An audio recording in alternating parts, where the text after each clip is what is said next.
Se trata de un fenómeno cultural conocido simplemente como TED, un movimiento indetenible impulsado por el poder de ideas transformadoras. Y ahora, por primera vez en la televisión americana, se presenta en español.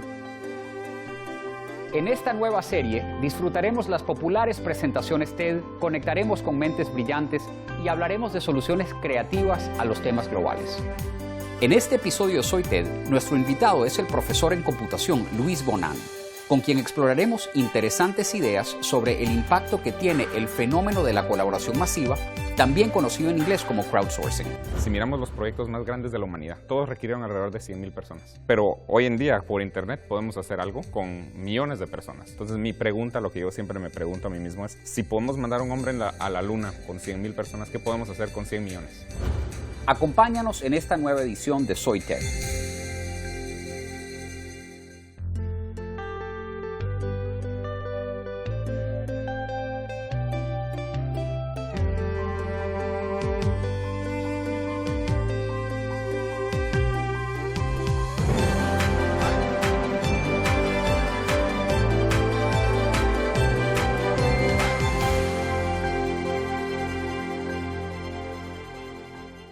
Luis Bonan es un profesor universitario que nació en Guatemala hace 35 años. Su récord como empresario es impresionante, ya que ha comenzado empresas de gran fama. Recaptcha, que fue adquirida por Google, y más recientemente Duolingo, que también ha sido capitalizada por Google. En el camino al éxito como empresario ha logrado una meta aún más meritoria, ya que el impacto social de sus empresas va mucho más allá que el impacto económico. Bienvenido a Soy TED, profesor Luis Bonan. Hola, ¿qué tal? Gracias por acompañarnos el día de hoy. Gracias. Háblanos un poco, Luis, de tu participación en crowdsourcing, cuándo te involucraste, cómo te involucraste y de dónde despertó esa pasión en utilizar el poder de la masa en beneficio de la educación, en beneficio de la traducción de libros, en beneficio de la traducción de la web. Sí, la idea del crowdsourcing es que miles o millones de personas alrededor de Internet nos ayuden a hacer algo. Con algún propósito en común. Por ejemplo, Wikipedia es un buen ejemplo de crowdsourcing, que miles de personas han editado una enciclopedia que realmente es mejor que lo que era Enciclopedia Británica y es la enciclopedia más completa del mundo, etc. La pregunta que yo me he hecho a mí mismo es, si miramos los proyectos más grandes de la humanidad, esos megaproyectos que ha hecho la humanidad, como mandar a un hombre a la luna, o hacer las pirámides de Egipto, o el canal de Panamá, etc., todos requirieron alrededor de 100,000 personas. Pero hoy en día, por internet, podemos hacer algo con millones de personas, más de 100,000. Y por ejemplo, con Recaptcha, 1,100 millones de personas lo han hecho. Entonces, mi pregunta, lo que yo siempre me pregunto a mí mismo es, si podemos mandar un hombre a la luna con 100,000 personas, ¿qué podemos hacer con 100 millones? Pero es que lo importante no es solamente la cantidad de personas, sino también el propósito que las une. En su presentación TEDx, el profesor Clay Shirky nos narra la historia de un abogado de Kenia que inspiró una herramienta de colaboración que sirvió para reportar los actos violentos durante un bloqueo comunicacional en su país. La historia comienza en Kenia, en diciembre de 2007, en donde se celebraron unas elecciones presidenciales muy reñidas y en donde hubo consecuencias inmediatas y un estallido de violencia racial. Una abogada en Nairobi llamada Aori Okolo empezó a escribir sobre eso en su blog llamado Comentarista Keniana. Y poco tiempo después de las elecciones y del estallido de la violencia, el gobierno impuso una censura importante sobre los medios. De esta manera, los blogs pasaron de ser una simple parte de los medios a ser una parte fundamental dentro de ellos y una ayuda para entender cómo funcionaba la violencia.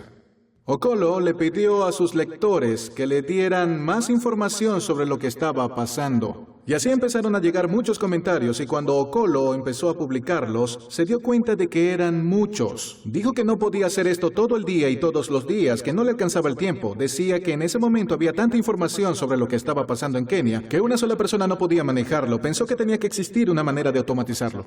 Dos programadores que leyeron su blog se unieron y dijeron que podían hacerlo. Y en 72 horas lanzaron Ushahidi. Ushahidi significa testigo o testimonio en suají y es una manera muy simple de tomar reportes de campo, ya sea de la web o de teléfonos celulares y mensajes de texto, y publicarlos en un mapa. Eso es todo. y es todo lo que se necesita porque registra la información disponible para toda la población y así todos saben dónde está la violencia. Y así una persona puede saber lo que saben todos. El sistema toma esa información, la coloca en el mapa y la hace pública. Y ese procedimiento llamado mapa de crisis empezó en Kenia en enero de 2008. Muchas personas lo vieron y les pareció tan útil que los programadores que crearon Ushahidi decidieron hacerlo como un sistema abierto y convertirlo en una plataforma. Desde entonces, se ha implementado en México para monitorear fraude electoral, en Washington para monitorear la limpieza de la nieve y sobre todo en Haití después del terremoto. Y cuando ven el mapa que aparece en la página principal de Ushahidi, se dan cuenta de que la plataforma ha llegado a todo el mundo. Lo que hizo Okolo no hubiera sido posible sin la tecnología digital. Lo que hizo Okolo no hubiera sido posible sin la generosidad humana. Y ahora lo más interesante es la cantidad de escenarios en donde el ambiente social depende de que esas dos cosas existan. Ese es el recurso al que hago referencia. Lo llamo extracognitivo y representa la habilidad que tiene la población del mundo de ser voluntaria en lo que respecta a contribuir y colaborar con proyectos grandes y a veces globales. Hace algunos años, Luis Bonan inventó dos herramientas tecnológicas que hoy nos permiten colaborar en la digitalización de libros, incluso sin ni siquiera saberlo. Dejemos que, en sus propias palabras, nos cuente la historia del nacimiento de CAPTCHA y ReCAPTCHA. Bueno, la idea es que la gente está haciendo cosas en Internet, usualmente cosas que hacen por su propio beneficio, pero muchas veces podemos capturar lo que están haciendo para otra cosa. Los CAPTCHA son estas letras distorsionadas que toda la gente ha visto en Internet, que a nadie le caen bien. La idea es que están ahí para asegurarse de que la entidad que está llenando el formulario es un humano, y no un programa de computadora que fue escrito para llenar el formulario millones de veces. Pero lo que hacemos con ReCAPTCHA, por ejemplo, es que, y eso no todos lo saben, que a la hora de que están llenando esas letras, ingresando esas letras, nos están ayudando a digitalizar libros. Y el proceso funciona es que se empieza con un libro físico, después se escanea cada página del libro, en lo que consiste es literalmente tomarle una foto digital a cada página del libro. El próximo paso es que la computadora tiene que descifrar todas las palabras en esa foto. Pero el problema es que para los libros un poco más antiguos la foto no está muy clara y entonces la computadora no puede descifrar esas palabras.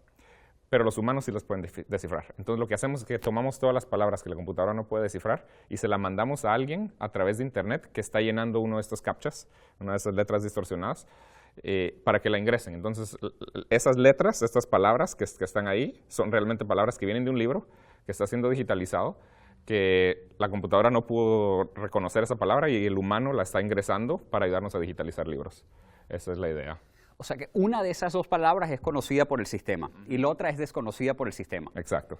¿Cómo sabemos cuál es cuál o eso nunca se sabe? No, nunca se sabe. La idea es que, bueno, enseñamos dos palabras usualmente y hay una razón para la que enseñamos dos palabras y es porque queremos asegurarnos de que realmente sepamos la respuesta correcta, que el sistema sepa la respuesta correcta para lo que la gente está ingresando, porque si solo diéramos una palabra y es una palabra que la acabamos de tomar de un libro, el sistema la acaba de tomar de un libro y se la presenta a alguien y el sistema no sabe qué es, no sabemos si el humano realmente ingresó la palabra correcta o no. Claro, no cumple la misión de seguridad, de autenticación. Exacto. Entonces lo que hacemos es damos dos palabras. Una, la tomamos del libro, el sistema no sabe cuál es. La otra, la tomamos también de un libro, pero una para la cual ya sabemos qué es la palabra, porque ya pasó por el sistema.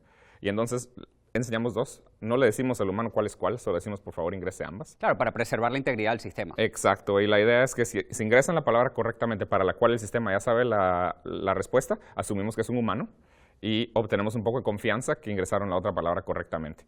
Y si repetimos este proceso con como 10 diferentes personas y todos están de acuerdo que la nueva palabra es la misma, entonces asumimos con muy alta probabilidad de que esa palabra está digitalizada correctamente y pasa a ser una de las palabras que para las cuales ya sabemos, exacto, para las cuales ya sabemos la respuesta. La tecnología para colaborar masivamente también ha impactado el mundo de la cultura. Un ejemplo de este impacto es el Coro Virtual, un hermoso proyecto desarrollado por el cantante y compositor de música coral Eric Whitacre. Hace un par de años, un amigo me envió en un correo electrónico un link de YouTube y me dijo, tienes que ver esto. Era un video que publicó una fanática soprano cantando Sleep y era una de mis canciones. Hola, señor Eric Whitaker. Mi nombre es Britlin Lucy y esto es un video que quiero hacer para usted. Esta es mi versión de Sleep. Estoy muy nerviosa, usted disculpe.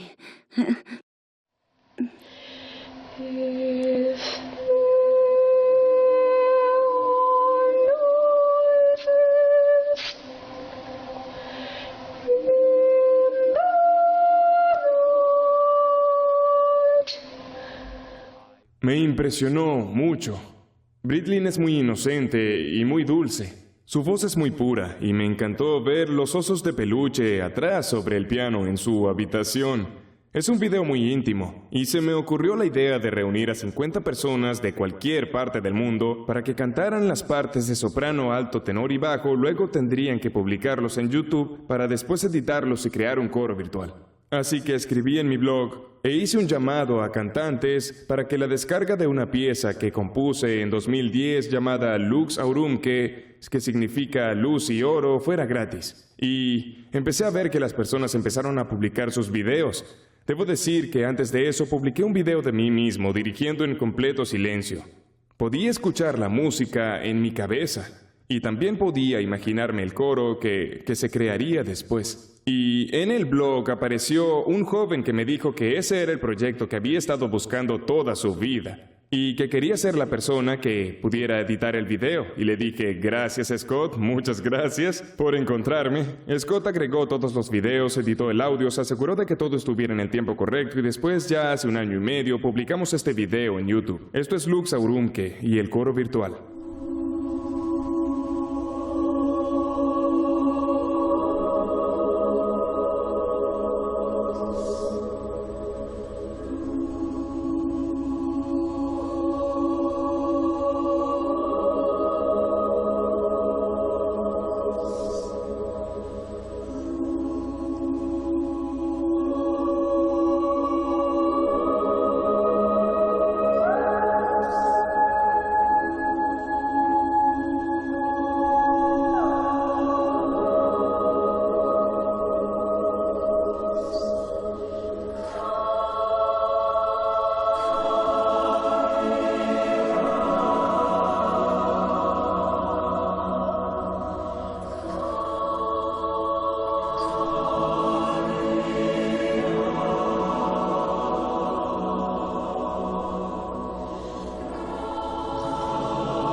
Lo pararé en el momento indicado. Gracias. Y al regreso hablaremos de Duolingo, una plataforma inventada por Luis Bonan para aprender idiomas de manera gratuita. Estamos hablando de personas con muy bajos recursos y la persona más rica del mundo usan el mismo sistema para aprender. Yo creo que eso es lo que queríamos hacer y eso es lo que estamos tratando de hacer con Duolingo.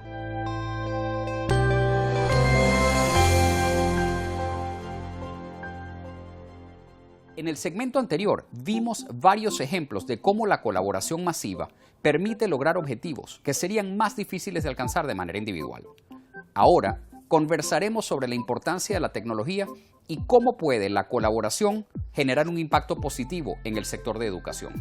Háblanos un poco del rol de la tecnología en este proceso de sincronización del poder intelectual humano. Bueno, por eso es exactamente esa la razón por la que antes de la tecnología todos esos megaproyectos solo se habían hecho con 100,000 personas. Pero hoy en día, por la tecnología, es finalmente posible coordinar a tanta gente y también dar incentivos a que participen en esto. Por ejemplo, en el caso de Duolingo, el incentivo es que la gente aprenda un idioma. Chris Anderson es el curador de las famosas presentaciones TED que le dan nombre a nuestro programa. Desde el escenario TED, Chris nos cuenta cómo la tecnología del video en Internet genera un efecto multiplicador que promueve la innovación. Un poco después de que Soy TED empezara a crecer, la gente comenzó a tomarse más tiempo para prepararse. Y resultó en conferencias muy famosas como estas dos. Son meses de preparación para una conferencia de 18 minutos. En ambos casos, motivado por las personas que ven videos en la web, podemos observar la mejoría en las conferencias. ¿Qué está pasando aquí? Creo que es resultado de un fenómeno que podemos llamar innovación acelerada del público.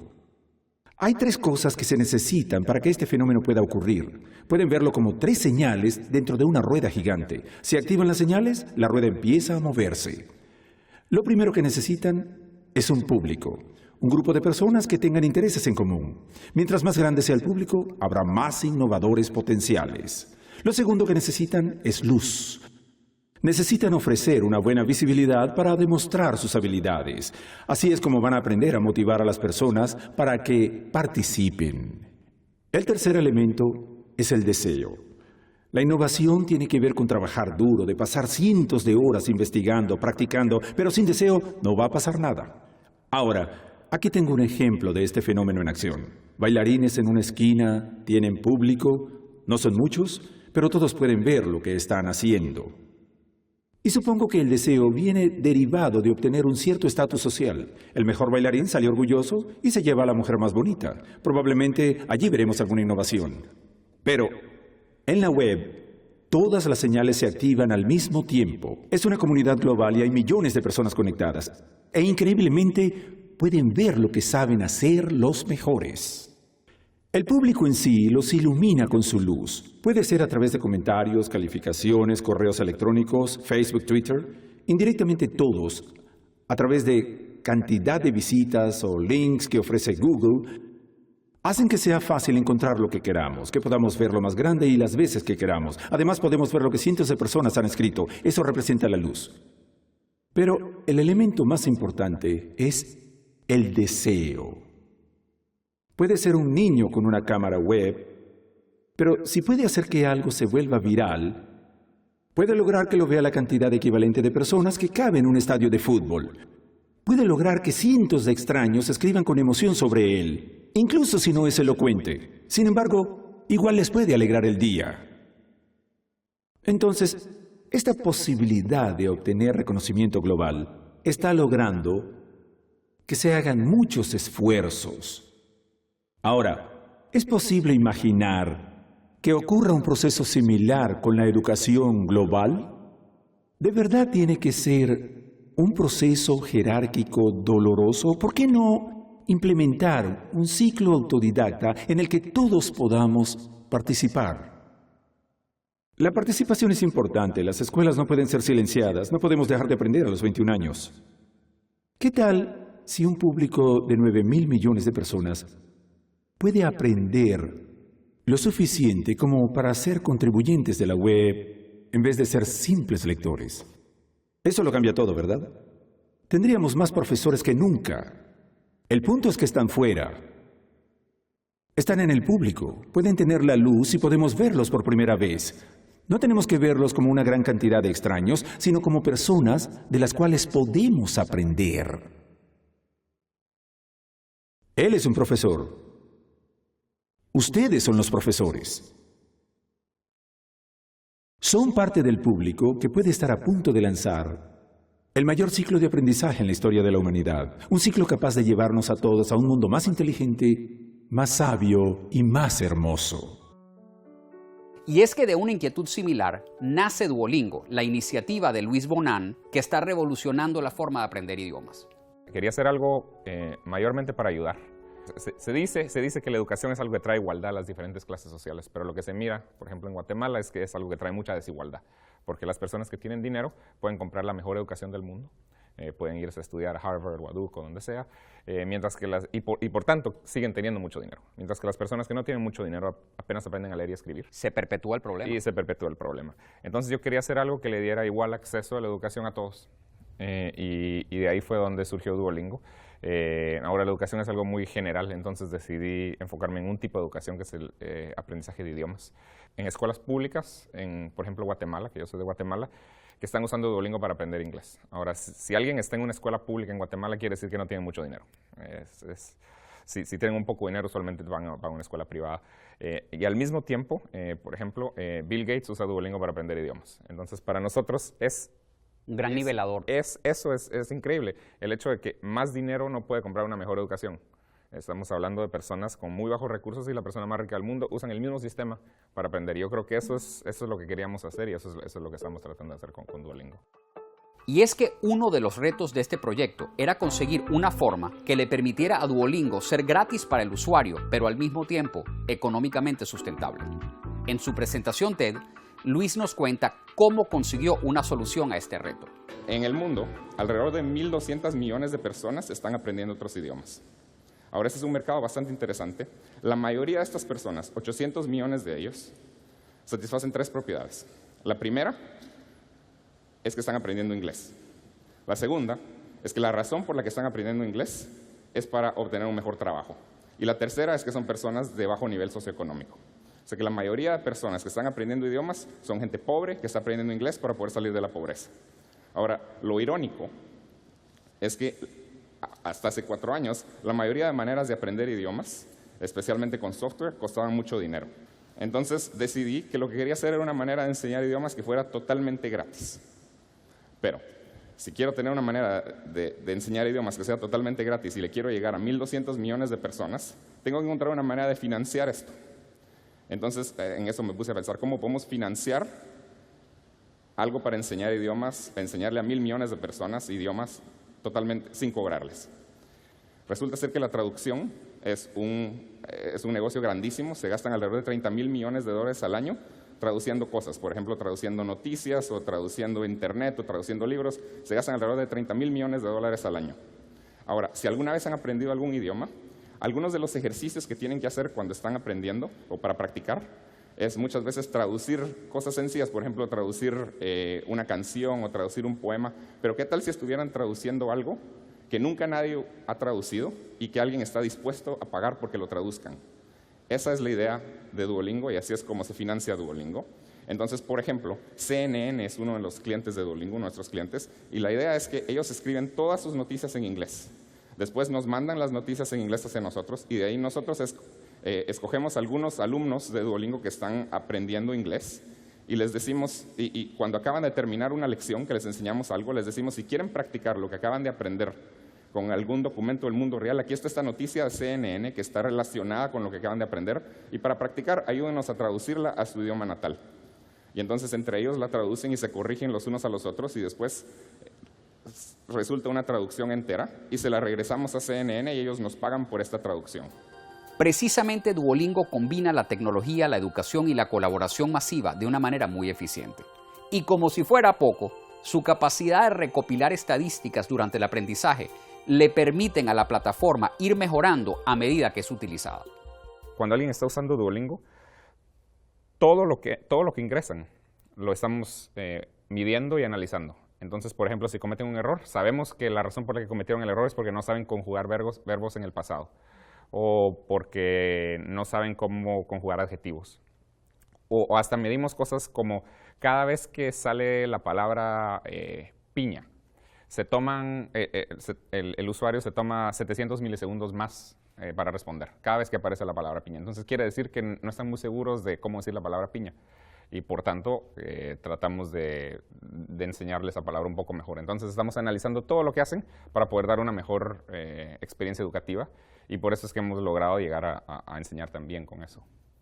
Yo quisiera que nos dejes con una idea, Luis, antes de despedirnos, de impacto. Mides todo, debes tener muy presente algunos números interesantes, número de palabras, número de libros, número de usuarios, tiempo ahorrado. Déjanos con un sabor cuantitativo del impacto de tus actividades. Bueno, en el caso de Duolingo, que es el proyecto que estoy haciendo ahora y es en lo que no dejo de pensar. Inviertes tu poco tiempo. Sí, vamos a ver. Hay más personas en Duolingo que están aprendiendo, hay más personas que están aprendiendo idiomas en Duolingo en Estados Unidos que en todo el sistema educativo de Estados Unidos. Hay más personas que están aprendiendo irlandés, que por cierto, yo hace un año no sabía que ese idioma existía, pero resulta ser que hay un idioma que se llama irlandés. Sí, Irish Gaelic, yo no sabía que existía. Hoy enseñamos irlandés. No hay más. Hay 4 veces más personas aprendiendo irlandés en Duolingo que el número de personas que hablan irlandés. Entonces, y esa es, la cantidad, por eso la cantidad es masiva. Entonces, cada vez que agregamos un nuevo idioma a Duolingo es una cantidad increíble. Y ese es el tipo de cosas que pasa cuando tenemos una aplicación con 100 millones de usuarios que le podemos agregar nuevos idiomas. Quisiera agradecerte tu presencia en el estudio. A ustedes les quiero agradecer que nos hayan acompañado aquí. A ustedes les agradezco su sintonía. Los invito a que vean esta y otras charlas fascinantes en TED.com y hasta la próxima edición de Soy TED. Acompáñenme por favor a agradecer a Luis Bonan.